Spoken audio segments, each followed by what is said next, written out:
नमोऽस्तु रामाय सलक्ष्मणाय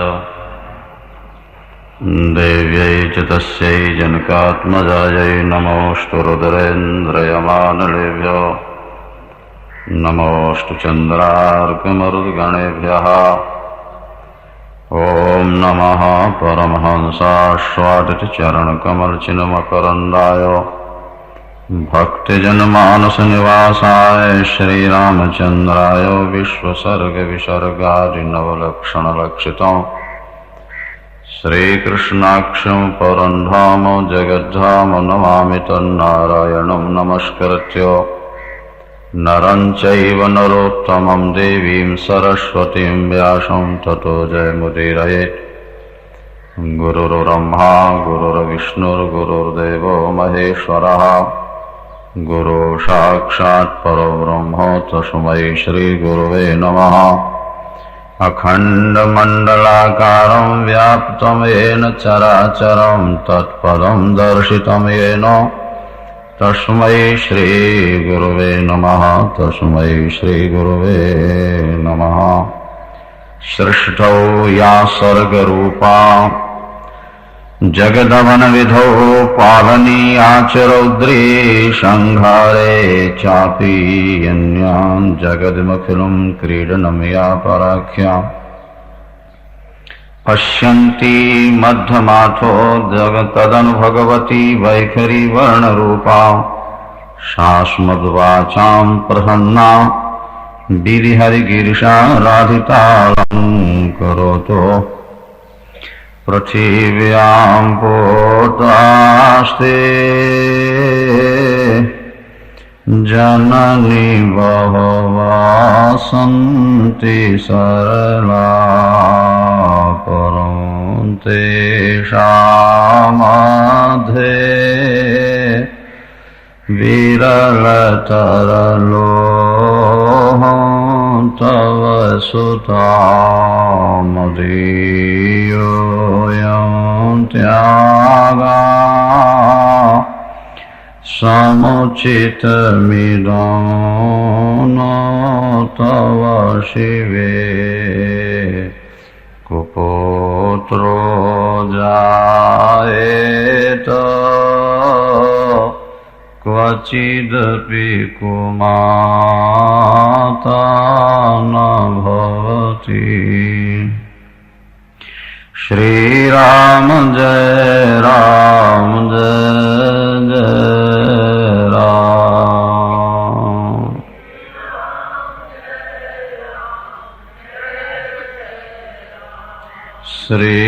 श्रीराम जय राम जय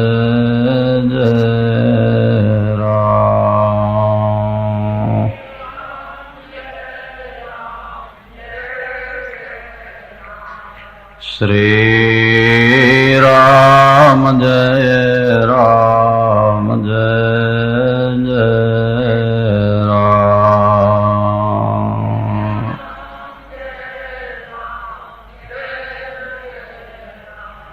धर्म की अधर्म का प्राणियों में विश्व का गोहत्या गौ माता की हर हर माँ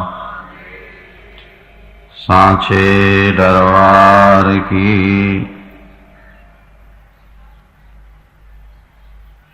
उन पराम्बा भगवती के पावन चरणों में हम और आप मिलकर प्रणाम करते हैं, जो सृष्टि के प्रारंभ में ब्रह्मा को सर्जन की शक्ति देती हैं तथा रक्षण काल में विष्णु को पालन की शक्ति देती तथा संहार काल में रुद्र में संहारणी शक्ति होकर प्रवेश करती हैं,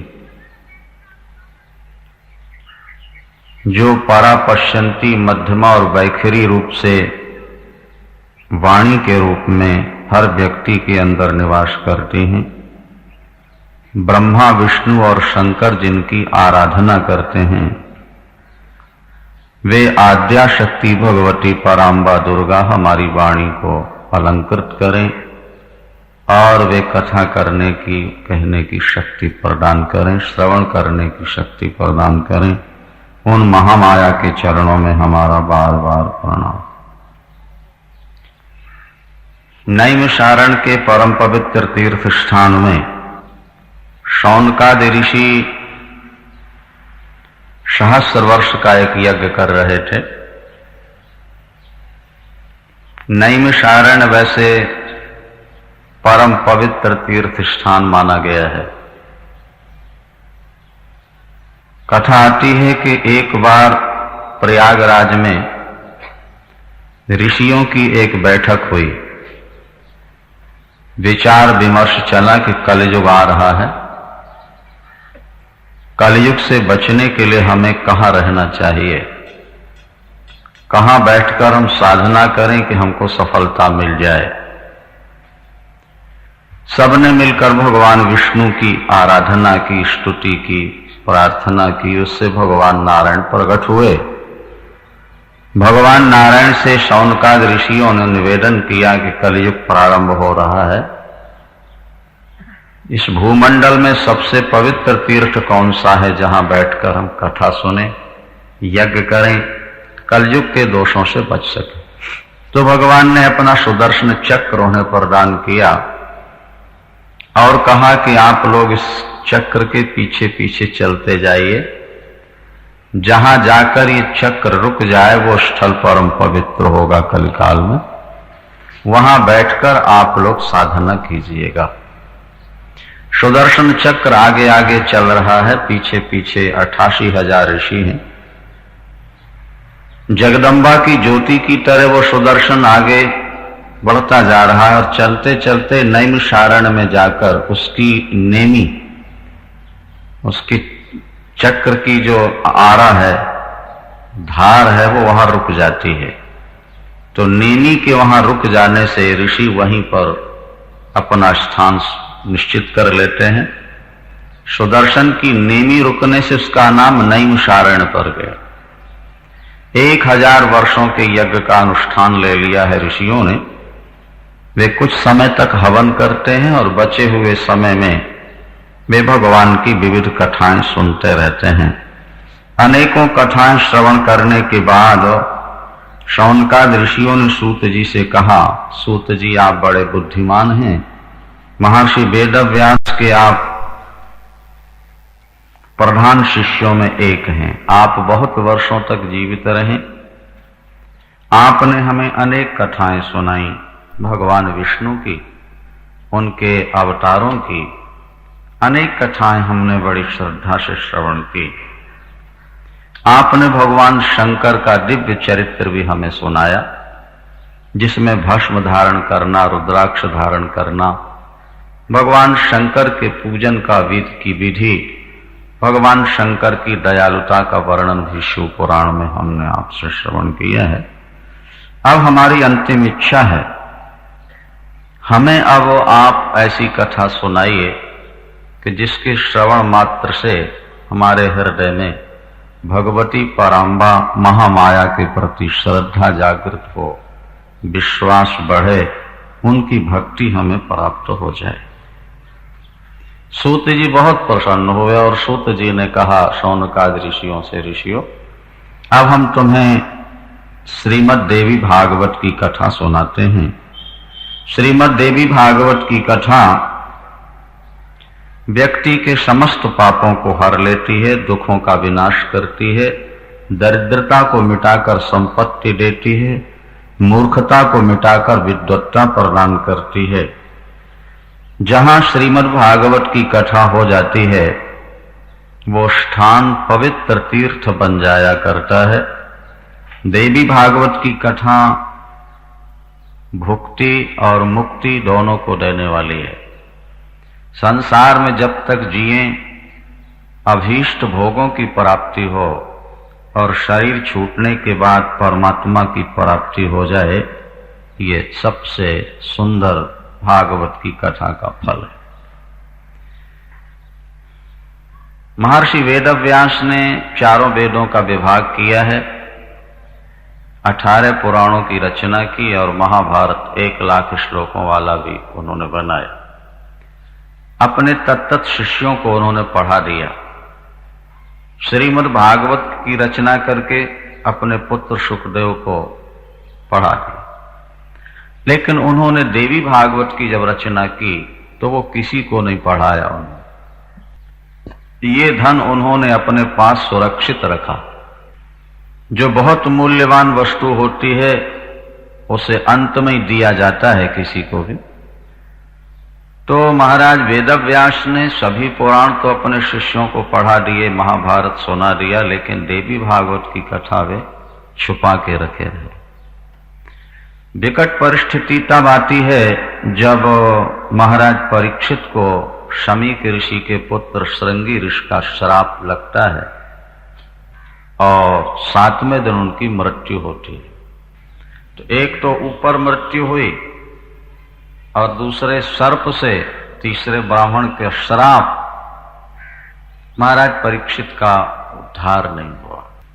किसी कल्प में भागवत सुनकर के उनका उद्धार हो गया, ये पद्म कल्प की बात है। लेकिन जो देवी भागवत की कथा है वो सारस्वत कल्प की कथा है। जैसे हमारे दिन बदलते रहते हैं, रविवार, सोमवार, मंगलवार, बुधवार, रात्रि में हम सोते हैं, दिन में कार्य करते हैं। दुकानदार दिन में अपना सामान दुकान के बाहर भी लगा देता है और रात्रि में जब आने लगता है तो सब समेट के अंदर रख देता है। ब्रह्मा जी दिन में सृष्टि करते हैं और रात्रि में उसको समेट लिया करते हैं।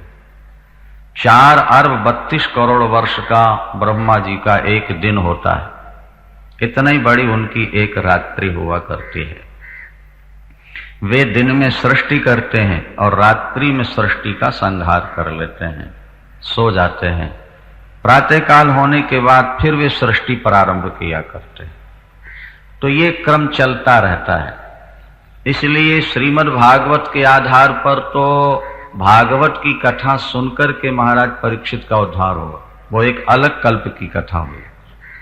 लेकिन जिस कल्प की कथा देवी भागवत में है उसके आधार पर महाराज परीक्षित का उद्धार नहीं हुआ, क्योंकि ब्राह्मण का श्राप, सर्पदंश और अंतरिक्ष में उनकी मृत्यु हुई। वो महल में ऊपर छुपे हो गए थे। अब इनका उद्धार कैसे हो? जब प्रश्न सामने आया, परीक्षित के पुत्र थे जन्मेजय, बड़े पुत्र। उनके मन में इस बात की बड़ी पीड़ा थी, मेरे पिताजी का उद्धार नहीं हुआ। अनेक ऋषियों महर्षियों से उन्होंने सलाह ली, लेकिन महाराज परीक्षित के उद्धार का ठीक उपाय कोई न बता सके। तब महर्षि वेदव्यास के चरणों में जाकर जन्मेजय ने प्रार्थना की है। और जब प्रार्थना की महर्षि वेदव्यास से कि आप पर अवतार हैं, आपने 18 पुराणों की रचना की, महाभारत की रचना की, मेरे पिताजी का उद्धार किस उपाय से हो सकता है? तो महर्षि वेदव्यास ने कहा कि यदि देवी भागवत की कथा महाराज परीक्षित को सुना दी जाए उनके निमित्त, तो निश्चित उनका उद्धार हो सकता है। जो कार्य किसी भी ग्रंथ से न हो सके वो देवी भागवत से संपन्न हो जाता है। जन्मेजय जी ने कहा कि देवी भागवत की कथा कौन सुनाएगा, इस समय उसका वक्ता कौन है, उसकी विधि क्या है? तब महर्षि वेदव्यास ने कहा कि इस समय देवी भागवत की कथा केवल मैं ही कर सकता हूं, क्योंकि वो मेरे पास छुपा हुआ धन रखा है। मैंने अपने शिष्यों को भी देवी भागवत नहीं पढ़ाया। मैं वो तुम्हें सुना दूंगा, मैं स्वयं वक्ता बन जाऊंगा। जो विशेष मूल्यवान चीज होती है वो अपने पास रखी जाती है, जो ज्यादा समीपी रिश्तेदारी होती है वहां स्वयं जाना पड़ता है। इसी तरह महर्षि वेदव्यास का छुपा हुआ परम धन देवी भागवत आज वो जन्मेजय के सामने प्रकट कर रहे हैं। उन्होंने बतलाया कि देवी भागवत श्रवण कभी भी किया जा सकता है। वैसे चारों नवरात्रियों में बैसाख, ज्येष्ठ, आषाढ़, भाद्रपद में कथा देवी भागवत की सुनी जाए, विशेष फल होता है। तो 4 नवरात्रियां होती हैं। वैसे प्रसिद्धि 2 ही नवरात्रियों की है, आश्विज की और चैत्र की, लेकिन देवी भागवत में लिखा है कि 4 नवरात्रि होती हैं। आश्विन शुक्ल पक्ष एकम से, फिर माघ शुक्ल पक्ष एकम से, चैत्र शुक्ल पक्ष प्रतिपदा और आषाढ़ शुक्ल पक्ष प्रतिपदा से नवरात्र प्रारंभ होते हैं। वर्ष में 4 नवरात्रों का वर्णन देवी भागवत में किया गया। वैसे कभी भी देवी भागवत की कथा सुनी जा सकती है। अब ध्यान देकर के आपको सुनना है। जो व्यक्ति नास्तिक हो, हिंसा में संलग्न हो, जो दूसरों की निंदा करता हो, जिसके जीवन में संयम न हो, ऐसे व्यक्ति को देवी भागवत की कथा नहीं सुनानी चाहिए। बाकी महान से महान पापी का भी उद्धार करना हो तो देवी भागवत की कथा श्रवण करने से व्यक्ति को तत्काल मोक्ष प्राप्ति हो जाया करती है।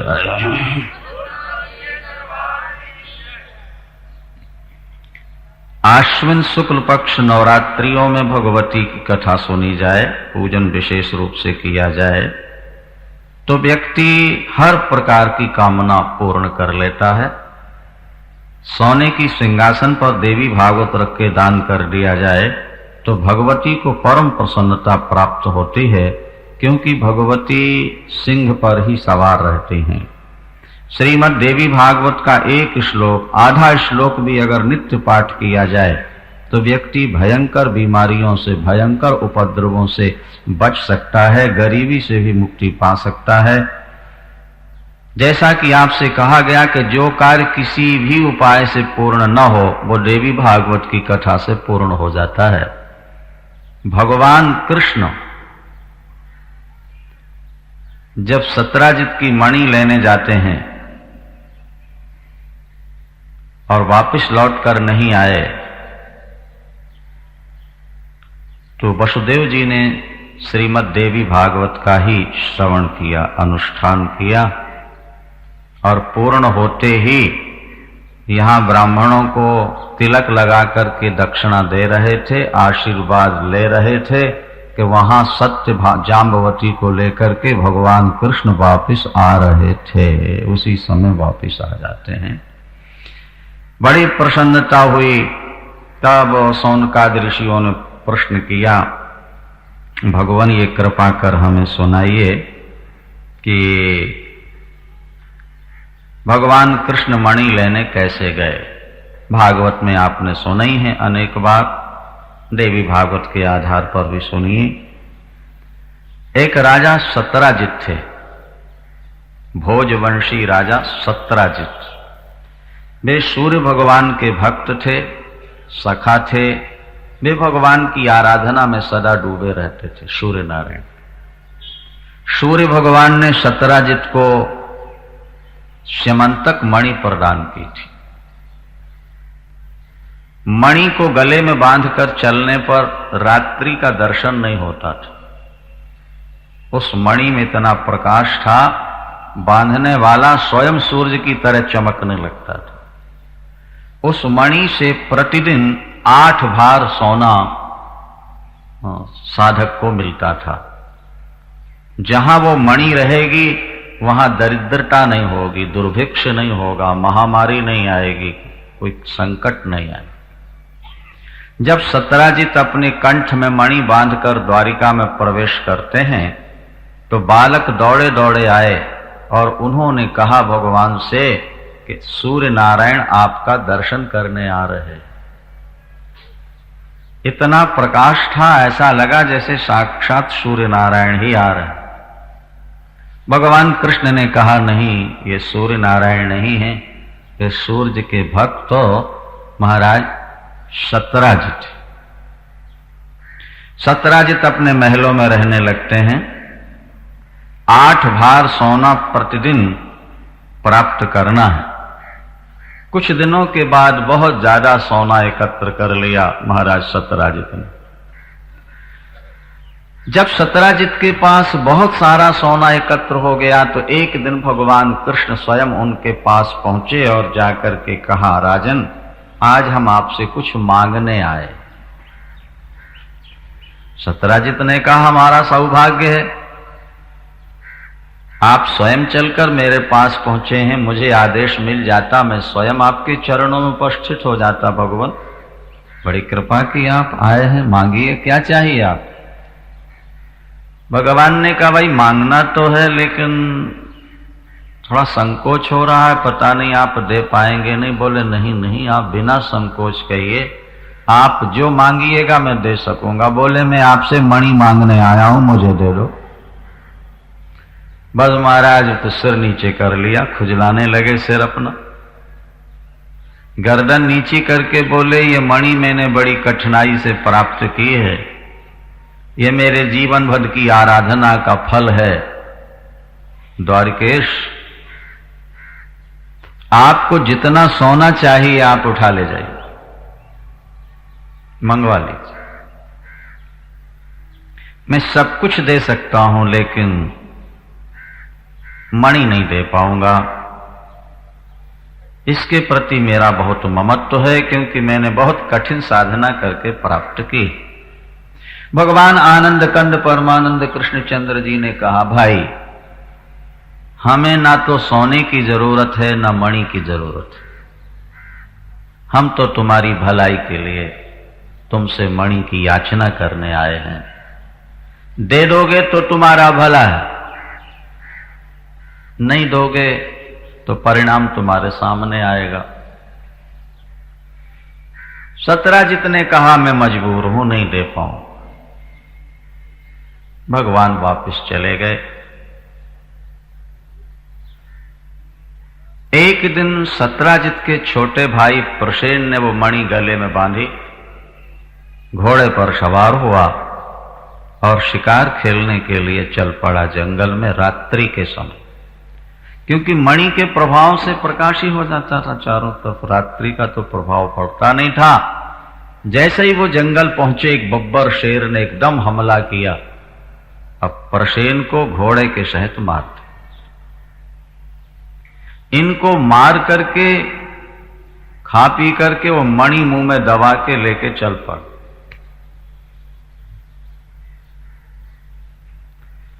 आगे प्रकाश नजर आया, जामवंत जी गुफा से निकले, एक शेर मुख में मणि दबाए जा रहा है। उन्होंने झपाटा मारा और सिंह को समाप्त कर दिया। मणि छीन के ले गए, अपनी पुत्री या अपने पुत्र को दे दिया। यहां जब प्रसेन वापस नहीं लौटे तो सत्यराजित ने कहा, हो ना हो, मणि छीनने वाले कृष्ण होंगे, उन्होंने ही मेरे भाई की हत्या की होगी, क्योंकि वे मणि मांगने आए थे और मैंने उन्हें मणि नहीं दी थी। भगवान कृष्ण को मालूम पड़ा। नगर के संभ्रांत नागरिकों को, प्रधान नागरिकों को लेकर के वे प्रसेन को ढूंढने चल पड़े। ध्यान से सुने बात को। जंगल में पहुंचे तो वहां घोड़े की हड्डियां, प्रसेन की अस्थियां मिली। इससे अनुमान लग गया कि किसी ने इनको मारा है। वहीं आगे शेर के पंजे दिखाई पड़े तो यह भी प्राय निश्चित हो गया कि सिंह ने ही इनको समाप्त किया। अब वो पंजे जहां तक चलते गए, दिखते गए, उसी के पीछे पीछे गुफा तक तो पंजे दिखाई दिए, आगे निशान नहीं थे। भगवान कृष्ण ने कहा, हो ना हो, मणि इसी के अंदर है। यहां लिखा है कि 27 दिन रात भगवान कृष्ण और जामवंत जी का युद्ध हुआ, अखंड युद्ध, 27 दिन रात। 12 दिनों तक तो लोग बाहर खड़े खड़े प्रतीक्षा करते रहे। जब 12 दिन में भगवान कृष्ण नहीं लौटे तो सभी नागरिक वापिस लौट आते हैं, और वापिस आने के बाद सारी कहानी उन्होंने वसुदेव जी को सुना दी है। वसुदेव जी बहुत ज्यादा दुखी हो गए, व्याकुल हो गए। 6 पुत्रों के निधन के बाद पुत्र मिला और जन्म लेते ही वो गोकुल चला गया। अब मिला, थोड़े दिन साथ रहा और विधाता ने फिर मुझसे छीन लिया। क्या हुआ, कहां गया? व्याकुल हो रहे थे, तब तक देवर्षि नारद वहां पहुंच गए। देवर्षि नारद के चरणों में सादर अभिवादन, पूजन, प्रणाम, स्तुति हुई।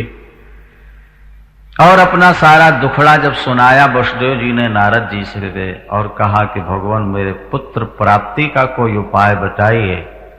तो देवर्षि नारद ने कहा, वसुदेव जी, जो दुख किसी भी उपाय से न मिट सके वो पराम्बा भगवती महामाया की कृपा से दूर हो जाया करता है। बोलो सांचे दरबार।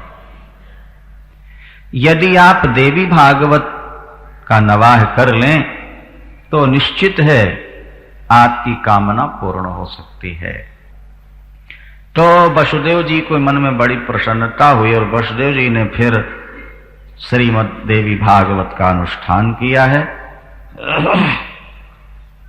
देवी भागवत का अनुष्ठान करके यहां लिखा है बहुत बड़ा यज्ञ हुआ और जैसे यज्ञ समाप्त हुआ ब्राह्मणों को दान दक्षिणा दी भोजन करा के, और दक्षिणा देकर जब उनका आशीर्वाद ले रहे थे वहां 27वें दिन जामवंत जी को मालूम हो गया कि ये वही भगवान राम हैं।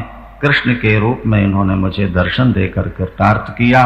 चरणों में गिरकर के उन्होंने प्रणाम किया है और पूजन किया और मणि के साथ अपनी बेटी भी भगवान कृष्ण को समर्पित कर दी है। जामवती जी को लेकर मणि के साथ द्वारिका में प्रवेश करते हैं। यहाँ आशीर्वाद दिया जा रहा है, उसी समय भगवान कृष्ण महलों में प्रवेश कर रहे हैं। वसुदेव जी ने जब देखा, देवताओं ने पुष्प बरसाए हैं, बाजे बजाए हैं। वसुदेव जी की आंखों से आंसू निकल पड़े, दौड़ करके भगवान को गले लगाते हैं। देवर्षि नारद को बार बार प्रणाम करते हैं। सारी द्वारिका में आनंद की बाढ़ आ जाती है। इस तरह से देवी भागवत का महात्म्य है। जो कार्य किसी भी उपाय से पूर्ण न हो वो देवी भागवत के अनुष्ठान से पूर्ण होता है। शेष चर्चा दोपहर की शाम की बैठक में आप लोग सुन पाएंगे। ये सारा संसार शक्ति के द्वारा ही संचालित है। शक्ति के बिना शक्तिमान की कोई कीमत नहीं रह जाती। यदि अग्नि में दाहिका शक्ति न हो तो अग्नि का कोई महत्व नहीं रहेगा। सूर्य में प्रकाशिका शक्ति न हो तो सूर्य का भी कोई महत्व नहीं रहेगा। प्रत्येक कार्य में शक्ति की आवश्यकता पड़ती है। आज के जितने भी कल कारखाने हैं वो विद्युत शक्ति के द्वारा ही संचालित हैं। इसीलिए शास्त्र कहते हैं कि शक्ति की आराधना किए बिना व्यक्ति में शक्ति नहीं आ सकती है। जैसे डिस्चार्ज बैटरी को पावर प्लग से जोड़ देने पर बैटरी पावरफुल हो जाती है, उसमें शक्ति संचित हो जाती है। इसी तरह सुप्रीम पावर जो पराम्बा भगवती महामाया है, उनसे अपने मन को यदि आप जोड़कर रखेंगे तो आपके जीवन में भी शक्ति का विशेष संचार हो जाएगा। आप शक्तिमान हो जाएंगे। दुनिया में किसी भी कार्य के लिए शक्ति की आवश्यकता है। इसीलिए अपने यहां लिखा है, या देवी सर्वभूतेषु बुद्धि रूपेण संस्थिता नमस्तस्यै नमस्तस्यै नमस्तस्यै नमो नमः। उन मां के चरणों में हम बार बार नमन करते हैं जो मनुष्य के अंदर बुद्धि के रूप में निवास करती हैं। बुद्धि उन्हीं की शक्ति है।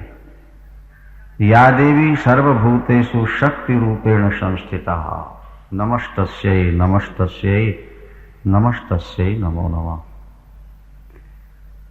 शक्ति के रूप में भी भगवती ही निवास करती हैं। आगे आप लोग सुन पाएंगे, भगवती जगदम्बा ने स्वयं कहा है हिमालय से, जब व्यक्ति कमजोर हो जाता है, वृद्ध हो जाता है, तो ये नहीं कहता कि मेरे अंदर विष्णु नहीं रहे, ये भी नहीं कहता मेरे अंदर अब शंकर नहीं रहे। बल्कि ये कहता है कि मेरे अंदर अब शक्ति नहीं रही। इसका मतलब ये हुआ कि शक्ति के रहते ही आप कुछ काम कर सकते हैं। यदि शक्ति आपके अंदर न रहे तो ब्रह्मा विष्णु के रहते हुए भी आप कुछ कार्य कर नहीं सकते। इसलिए शक्ति की प्रधानता है। वैसे मूल में दोनों तत्व एक हैं। जैसे चने के अंदर दो दाल होती हैं, अब उसमें कौन छोटी और कौन बड़ी है ये कहना तो मुश्किल है। दोनों एक ही चने के हिस्से हैं, एक ही चने में दो दाल होती हैं। इसी तरह एक ही ज्योति दो रूप में प्रकट हुआ करती है, एक भगवती के रूप में और एक भगवान के रूप में। विस्तार आगे श्रवण कर पाएंगे, अभी ध्यान दीजिए। प्रातःकाल आप लोगों ने सुना सत्राजित की मणि के प्रसंग को, जहां भगवान कृष्ण को मिथ्या कलंक लगा। वसुदेव ने जब भगवान भगवती की शरण ली, उनकी आराधना की, तो तत्काल सफलता मिली। यहाँ यज्ञ पूर्ण हुआ और वहां भगवान कृष्ण जाम्बवती को लेकर मणि के साथ द्वारिका प्रवेश करते हैं। इसी तरह कथा आती है, ध्यान से सुनेंगे। बड़े सांचे दरबार की। अगस्त ऋषि, उनकी पत्नी का नाम है लोपामुद्रा। भगवान राम ने वनवास काल में अगस्त ऋषि से बहुत सारे शस्त्रास्त्र प्राप्त किए थे। अगस्त ऋषि और लोपामुद्रा ये दोनों भगवती पराम्बा के उपासक हैं। दुर्गा की आराधना करके, महामाया का चिंतन करके अगस्त जी ने वो शक्ति प्राप्त की थी जब 3 चिल्लू में उन्होंने समुद्र को पी लिया था। अगस्त जी में अनंत शक्ति है। आगे आप लोग सुन पाएंगे विस्तार से। एक बार अगस्त जी अपनी पत्नी लोपामुद्रा के साथ देवताओं के सेना नायक, सेनापति कार्तिकेय जी के पास पहुंचे। उनके चरणों में सादर वंदन और पूजन किया है, प्रार्थना की है। आपने हमें अनेक कथाएं सुनाई हैं, यज्ञ दान व्रत का महात्म सुनाया। अब हम पराम्बा भगवती दुर्गा की महिमा सुनना चाहते हैं। भगवती पराम्बा का क्या प्रभाव है, क्या गुण और शक्ति है, ये सुनाइए। तो कार्तिकेय जो भगवान शंकर के ज्येष्ठ पुत्र हैं, 2 पुत्र हैं ना, कार्तिकेय और गणपति। भगवान शंकर को पार्वती जी ने अपनाया, इसलिए भगवान शंकर भी पूजित हुए और उनके पुत्र भी पूजित हो गए। भगवान राम तो पूजित हैं, लेकिन उनके पुत्रों की पूजा नहीं होती। भगवान कृष्ण पूजित हैं, पर उनके पुत्रों की कहीं पूजा नहीं है। जबकि भगवती पराम्बा और भगवान शंकर के पुत्रों की भी पूजा हो रही, सारे परिवार की पूजा हो रही है। ये महामाया की शक्ति का ही विशेष प्रभाव मानना चाहिए। इसलिए शास्त्र बार बार कहते हैं शक्ति की आराधना करो। शक्ति की समाराधना से आपके जीवन में एक दिव्य शक्ति का संचार होगा। जैसे विद्युत शक्ति आज कितने बड़े बड़े कार्य करती है, 60, 70, 80 डिब्बे भरे हुए लेकर इलेक्ट्रिक इंजन दौड़ता जा रहा है 60-70 किलोमीटर की रफ्तार से। बड़े बड़े हैवी इलेक्ट्रिकल काम जो हो रहे हैं मशीनों के द्वारा, वो सब विद्युत शक्ति का ही चमत्कार है। तो शक्ति शब्द जहां भी है वो महामाया भगवती शक्ति का ही निवास है। ब्रह्मा में सृजन करने की, सृष्टि करने की शक्ति भगवती ने उनको प्रदान की है। विष्णु को पालन करने की शक्ति भगवती पराम्बा महामाया ने दी है और भगवान शंकर को संहारणी शक्ति भी उनके द्वारा ही प्राप्त हुई। वे ही सब कुछ करती हैं। स्वामी कार्तिकेय ने कहा कि पराम्बा की महिमा का वर्णन कौन कर सकता है। वे अनादि अनंत हैं, वे सच्चिदानंद स्वरूपा हैं, वे जगत व्यापिनी हैं। उनके द्वारा ही सब कुछ हो रहा है। उनके द्वारा जो विशिष्ट कार्य हुए हैं उनका हम संक्षेप में वर्णन करते हैं। अगस्त जी आप श्रद्धा से श्रवण कीजिएगा। भगवती का महात्म श्रवण करने मात्र से आपके हृदय में शक्ति का संचार होगा, आपके दुख दारिद्र्य दूर होंगे, आपके घर के रोग और शोक भी मिटेंगे। ये जगदम्बा हैं। जगदम्बा की आराधना करने से भगवती प्रसन्न होती हैं। रोगा नशेषा नपहंसि तुष्टा रुष्टा तु कामं सकला नभीष्टा। यदि मां प्रसन्न हो जाएं तो समस्त रोगों का नाश कर देती हैं, और यदि मां रुष्ट हो जाएं तो घर के सारे सुख को छीन भी लेती है। उनके दो रूप हैं, एक ओर तो दया कृपा क्षमा सुख और संपत्ति है, और दूसरी ओर रोग अशांति और मूर्खता। दिन के भी दो भाग हैं। 12 घंटे प्रकाश है तो 12 घंटे अंधकार। सूर्य सामने होंगे तो प्रकाश ही प्रकाश है, और अगर उनसे दूर हो गए तो फिर अंधकार ही अंधकार। भगवती एक माया शक्ति है और दूसरे अविद्या शक्ति है। अविद्या शक्ति व्यक्ति के जीवन में दुख दारिद्र्य अशांति को देने वाली होती है। जब जीव भगवती से विमुख हो जाता है तब ये चीजें आती। इसलिए यहां लिखा हुआ है देवी भागवत में स्पष्ट कि जो व्यक्ति बहुत ज्यादा रोगी रहता है, जिसकी संतान मूर्ख हो, जिसके घर संपत्ति न हो, जिसके पास बुद्धि न हो, जहां पति और पत्नी हमेशा लड़ते रहते हो, जहां पुत्र आज्ञाकारी न हो, समझ लेना इन्होंने पहले जन्म में भगवती की आराधना नहीं की।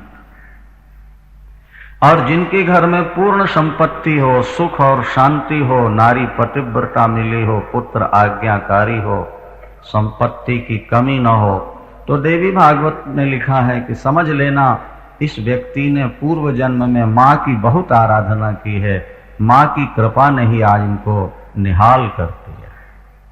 बोलिए सांचे दरबार की। भगवती ज्योति स्वरूपा हैं और वो सबके साथ रहती हैं। ये सारा जगत उन्हीं का पैदा किया हुआ है, सारे जगत में वे समाई हुई हैं। एक चमत्कार सुनो, कार्तिकेय जी बतला रहे हैं। विवस्वान मनु के पुत्र वैवस्वत, उनकी पत्नी का नाम श्रद्धा। संतान नहीं थी, दोनों ने मिलकर के पुत्रेष्टि यज्ञ कराया। जब यज्ञ चल प्रारंभ हुआ तो मनु की पत्नी ने होता के कान में कहा, हवन करने वाले के कान में कहा, ब्राह्मण के, कि मुझे पहले बेटी मिल जाए तो बहुत अच्छी बात है। मां को बेटी बहुत प्रिय होती है, पिता को पुत्र, इसीलिए कि पिता पुत्र का हाथ बटाता है और बेटी मां का साथ देती है। बेटी माता की संगिनी होती है, समझ लेना जरा, क्योंकि बेटी विवाह से पूर्व सदा मां के साथ रहती है। मां के हर दुख सुख को बेटी ज्यादा समझती है। पुत्र तो थोड़ा सा बड़ा हुआ और घर से बाहर निकला, सुबह से निकलेगा तो खेलेगा, फिर स्कूल जाएगा, फिर खेलेगा और सो जाएगा। ज्यादा बड़ा हुआ तो पिता के साथ दुकान में बैठने लगेगा। मां का दुख समझती है बेटी और पिता का साथ देता है पुत्र। पिता के मन में इच्छा रहती है कि मेरे घर पुत्र हो, लेकिन घर में पुत्र ही पुत्र हो जाए तो देवियां कहती महाराज एक बेटी तो जरूर होनी चाहिए थी। नहीं? तो मनु की पत्नी श्रद्धा ने कहा, ब्राह्मण देवता से जो हवन कर रहे थे ना कान, एक बेटी पहले दिलाए दो महाराज, फिर बेटा तो होता ही रहेंगे। महाराज यज्ञ था पुत्र के लिए, पुत्रष्टि हवन हुआ, उसके बाद कन्या पैदा हो गई। जब कन्या पैदा हुई तो मनु जी के मन में बड़ा आश्चर्य हुआ कि गुरुदेव ने यज्ञ किया पुत्र के लिए, पुत्रष्टि यज्ञ, और पैदा हो गई कन्या। तो गुरुदेव का वचन मिथ्या कैसे हो? उन्होंने गुरुदेव से निवेदन किया कि मैंने तो पुत्र के लिए यज्ञ कराया था गुरुदेव, और घर में बेटी हो गई। गुरुदेव ने ध्यान लगाया, पुत्र पुत्री रूप में कैसे बदल गया, कारण क्या था? जैसे ध्यान किया, वशिष्ठ जी भी शक्ति के उपासक, इसलिए वशिष्ठ जी ने अपने बेटे का नाम रखा था शक्ति। वशिष्ठ जी के पुत्र का नाम शक्ति। शक्ति के पुत्र हैं पराशर, पराशर के पुत्र हैं वेदव्यास, वेदव्यास के पुत्र हैं शुकदेव। ये सब के सब शक्ति के उपासक थे, भगवती दुर्गा के उपासक थे। सारे संसार में दुर्गा की उपासना होती है, यह ध्यान रखना। भारतवर्ष में कोई ऐसा गांव नहीं जहां आपको देवी का स्थान न मिले। और एक बात आप और समझ लीजिए, जितने सिद्ध पीठ हैं वे सब पहाड़ों के ऊपर जाकर के। भगवती के मंदिर जमीन पर समतल भूमि में बहुत कम मिलेंगे। जितने पुराने सिद्ध पीठ हैं वो सब पहाड़ के ऊपर हैं। ऐसा क्यों? और जितने दूसरे देवताओं के मंदिर हैं वो समतल भूमि में मिलते हैं। आपने कभी सोचा ऐसा क्यों? राम कृष्ण विष्णु इनके मंदिर पहाड़ों पर बहुत कम मिलेंगे कहीं, लेकिन भगवती के जितने सिद्ध पीठ हैं वो सब पहाड़ों।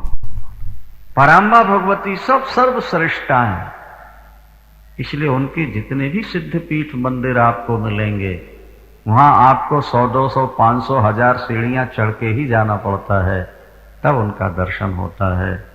राजे महाराजे जमीन पर कभी नहीं बैठते, वो जब बैठते हैं ऊंची सिंहासन पर ही बैठा करते हैं।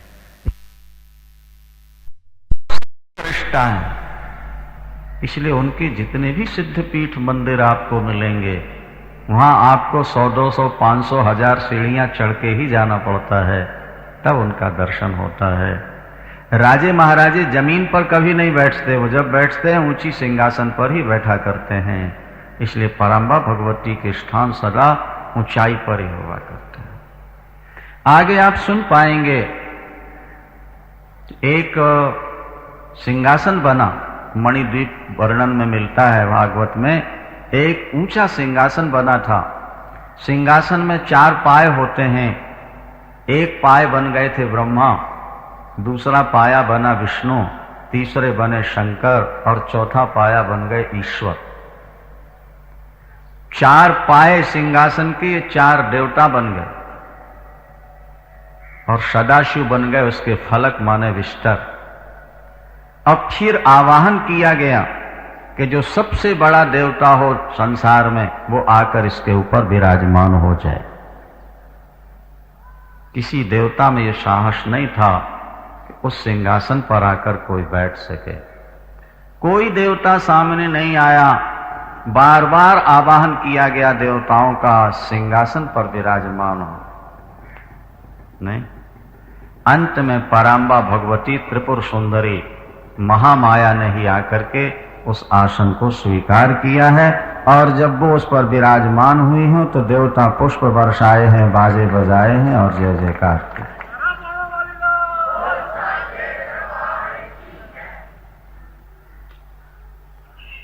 पुत्री हुई है, पुत्री। ध्यान से सुनना बात को। हाँ, वशिष्ठ जी भगवती शक्ति के उपासक हैं। आप हृदय से शक्ति की उपासना करें, तत्काल चमत्कार होगा। जो सोचेंगे वो सामने आ जाए। पराम्बा भगवती मां के चरणों में जिसकी प्रगाढ़ श्रद्धा हो जाए, पूर्ण समर्पित हो जाए, वो व्यक्ति जो सोचेगा उसके मस्तिष्क में तत्काल वो चीज उपस्थित हो जाए। ध्यान। पहले ऋषि महर्षि वस्तु ढूंढने नहीं जाते थे, वो तो उनकी खोई हुई वस्तु ध्यान लगाया और सामने आ जाती। कहां है, किसके पास? शक्ति की उपासना में चमत्कार। तो महाराज वशिष्ठ जी ने जब ध्यान किया तो पता लग गया कि ये आपकी पत्नी ने होता से पुत्री के लिए निवेदन किया, इसलिए पुत्र की जगह पुत्री हो गई। भगवान मुझे तो पुत्र चाहिए। वशिष्ठ जी ने कहा ठीक है, पुत्र चाहिए तो मैं इसी को पुत्री को पुत्र बना देता हूं। उन्होंने भगवती की शरण ली, प्रार्थना की और भगवत कृपा से वो इला जो कन्या थी वही सुद्युम्न पुत्र के रूप में तत्काल बदल जाती है। देवता पुष्प वर्षा कर बाजे बजाते हैं और जय जयकार करते हैं। ये एक चमत्कार था कि बेटी पैदा हुई और वो बेटा बन, सुद्युम्न नाम पड़ा। कन्या के रूप में इला नाम था, जब वो पुत्र बन गए तो नाम पड़ा सुद्युम्न। अब सुद्युम्न समाराधना में तल्लीन है, भजन करते हैं। एक बार कुछ ऐसी घटना घटी कि सुद्युम्न को फिर स्त्री बन जाना पड़ा। जब वो जवान हो गए सुद्युम्न, घोड़े पर सवार होकर सैनिकों के साथ वे इलाव्रत खंड में चले गए। इलाव्रत खंड इस पृथ्वी के जो 7 खंड हैं उसमें इलाव्रत खंड है, दिव्य है। जब वहां पहुंचे तो महाराज सुद्युम्न फिर कन्या के रूप में परिणत हो जाते हैं। उनका घोड़ा घोड़ी बन गया, उनके सारे सैनिक स्त्री के रूप में बदल जाते। कारण क्या था? वहां भगवान भूत भावन विश्वनाथ चंद्रमौली शंकर निवास करते हैं इलाव्रत खंड में। पार्वती अम्बा को एक बार वो गोद में लेकर बैठे थे, क्रीड़ा रास हास विलास चल रहा था। कुछ ऋषि दर्शन करने आए और वो अचानक पहुंच गए। उससे भगवती मां पराम्बा को लज्जा हुई, उन्होंने वस्त्र धारण कर लिए, लेकिन कुछ खिन्न हो गई कि ये महात्मा बिना बताए चले आते हैं। भाई किसी के घर जाओ तो पहले बैल बजाओ, घंटी बजाओ, आवाज दो, कोई संदेशा दो, यूं चले जाना ये कोई सभ्यता तो नहीं है। लेकिन महात्मा तो महात्मा ही होते हैं। तो जब खिन्नता देखी तो भगवान शंकर ने पार्वती जी को प्रसन्न करने के लिए एक तरह से लकीर खींच, जाओ पार्वती खिन्न नहीं हो, आज के बाद जो पुरुष यहां प्रवेश करेगा वो स्त्री हो जाएगा। स्त्री से स्त्री को तो कोई लज्जा होती नहीं। महाराज वो श्राप था, इसलिए सुद्युम्न जब वहां पहुंचे तो वहां पहुंचते ही वो पुरुष से फिर स्त्री के रूप में बदल। अब वहीं घूमते घूमते चंद्रमा के पुत्र हैं बुध, बुध के आश्रम में गए। बुध बहुत सुंदर, क्योंकि चंद्रमा के पुत्र हैं, चंद्रदेव इतने सुंदर हैं, उनका पुत्र भी उतना ही सुंदर है। महाराज जब पुत्र बुध को देखा सुद्युम्न ने, अब स्त्री बन चुके थे, तो पुरुष और नारी ये तो एक आकर्षण है। सुंदर पुरुष को देखकर स्त्री का आकर्षित हो जाना या सुंदर नारी को देखकर पुरुष का आकर्षण हो जाना एक स्वाभाविक बात है। जैसे मैग्नेट को देखकर लोहा अपने आप आकर्षित होता है, ये शिर बुध के प्रति आकर्षित हुई, उनके साथ विवाह हो गया। काफी दिनों तक उनके साथ वो रही और वहीं उनके एक पुत्र हो गया, उसका नाम पड़ा पुरूरवा। कुछ समय बाद उनको फिर अपना पुराना समय स्मरण हुआ। बड़ी ग्लानि हुई कि मैं पुरुष था, नारी बनकर के मैं बंधन में जकड़ गए। नारी क्या है? परतंत्रता ही नारी है। परतंत्रता का ही एक नाम नारी है। नारी स्वतंत्र नहीं रह सकती बेचारी। इसके जीवन में बहुत सारी बेड़ियां हैं, कुल की, परिवार की, समाज